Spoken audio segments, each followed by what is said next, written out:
Okay, 880 Alpine Ave.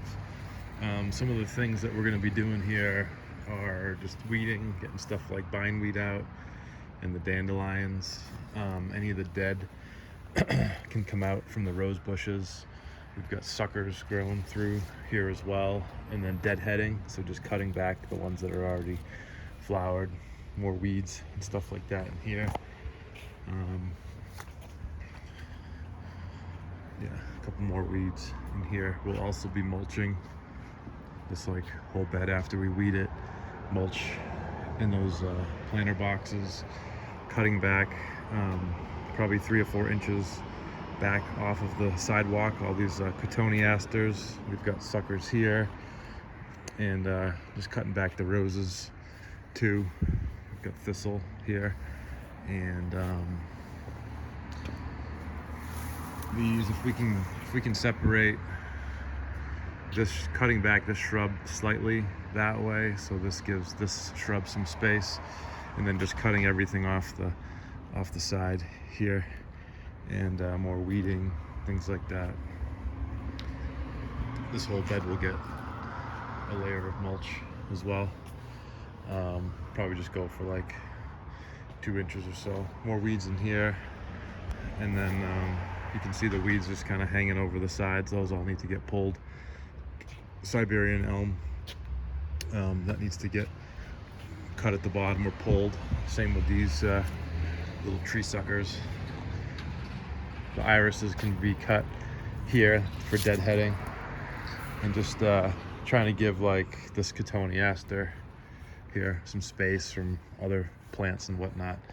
Again, dead, you can get the dead branches from the roses, cutting back to something that's living, and then cutting back each individual rose that's already flowered. So there's probably the same amount of work here than as that first bed, or might be the most. Let's see what else.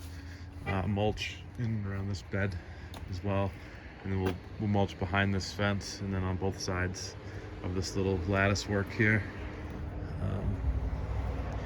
Stuff like this should get cut back to the ground, and then there needs to be a little bit of work in here. Probably getting a shovel, probably a spade shovel on some of these. Those are things that have like little stickers on them. All the way up this line, just, you know, like the first ones that you see could get done all the way up the line, because this is like encroaching onto the parking areas. So it's pretty big ones. You can cut them back with a lopper at the bottom, and then you can dig out the actual roots of them, kind of like that. You could just cut it back and then dig out the root. Rhubarb can stay. I'm gonna have you bring the pole saw too. So a couple of dead branches, you know, up here, you know, dead branches here. And then if you can take the hedge trimmer and just make a nice line up so people can walk back here freely. Probably take a rake through here as well along the edge of the, or blow it out that way. If we can cut these branches back as well, that one and that one. And yeah, probably just blow everything through here.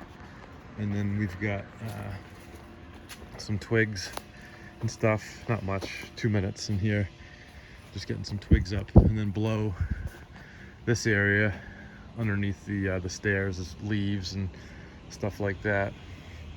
Blow that into a pile, so your corner, your pile could just be right in that area. I think in the past we've done some mulch in here as well, just to bring it up to grade, so it's a little bit more safe. And then we've got a branch down here on the bottom, on the ground, and then we can cut those suckers back all the way back to the trunk of the tree. And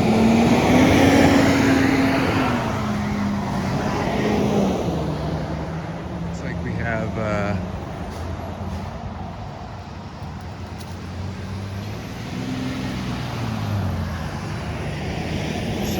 dead. If you guys can just try to figure out a way to cut this dead out, that would be excellent. And then take your loppers and cut some of these back to just, if you put your hand up just to about 7.5, 8 feet with the loppers. And this area would be great.